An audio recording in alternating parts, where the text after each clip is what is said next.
Olá, meu nome é Natália Patrick e eu sou da 8ª fase do curso de História e Licenciatura da FAED.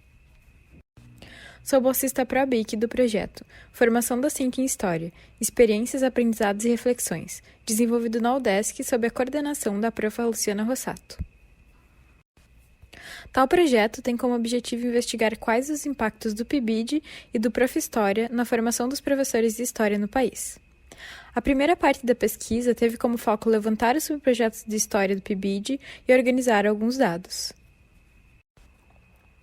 O Programa Institucional de Bolsas de Iniciação à Docência, o PIBID, foi implementado em 2007, mas inicialmente contemplou apenas universidades federais e priorizou licenciaturas como Física, Química, Matemática e Biologia. Em 2009, o programa passa a incluir universidades estaduais e outras disciplinas, como a História.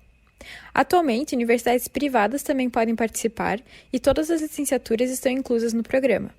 Além disso, o PIBID é considerado um programa de política pública, já que em 2013 passou a fazer parte do texto da Lei de Diretrizes e Bases da Educação Nacional, a LDB.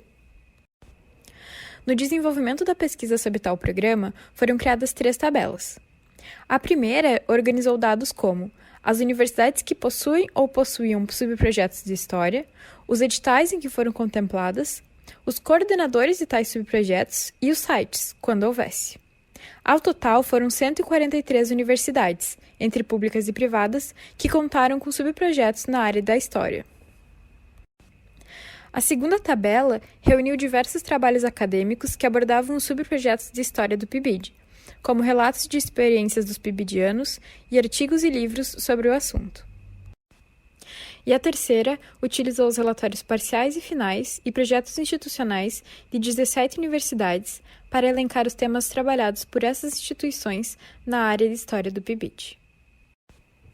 Na segunda parte da pesquisa, foram analisados 2 subprojetos de história do PIBID que tinham como foco a educação patrimonial.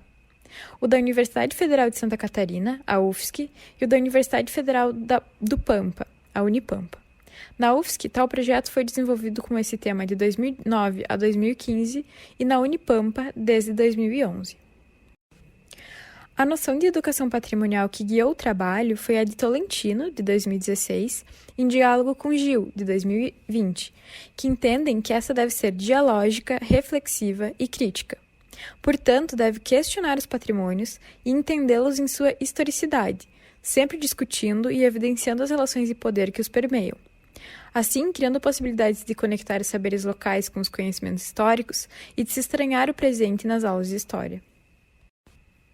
O subprojeto da UFSC, ao trabalhar em uma escola do Ribeirão da Ilha, utilizou a história oral como método de pesquisa para entender os significados de 2 práticas culturais para os detentores desses saberes: a Festa do Divino Espírito Santo e a pesca e maricultura. Assim, pibidianos entrevistaram diversos moradores do bairro e desenvolveram atividades com os estudantes da escola e uma caixa de história, intitulada Educação Patrimonial e História Local, que foi distribuída também para outras escolas do sul da ilha. Nas atividades, os pibidianos questionaram, através da Festa do Divino Espírito Santo, o viés branco, açoriano, de tal patrimônio, expondo que povos indígenas, africanos e afro-brasileiros também são protagonistas da história do bairro e da construção da festa. O projeto também buscou estranhar o presente, percebendo as permanências e rupturas da pesca na atualidade com a pesca artesanal que ocorria anos atrás. Assim, colocou em prática uma educação patrimonial dialógica, crítica e reflexiva. Além disso, também se percebe a contribuição do projeto para a formação docente dos bolsistas, visto que, além de terem contato com a docência, também puderam desenvolver todas as etapas de uma pesquisa histórica que utiliza a história oral como método. No subprojeto de História da Unipampa, foram analisadas 2 atividades realizadas em 2015 em 2 escolas da cidade de São Borja, que tinham como foco patrimônios ligados à história das missões jesuíticas na região.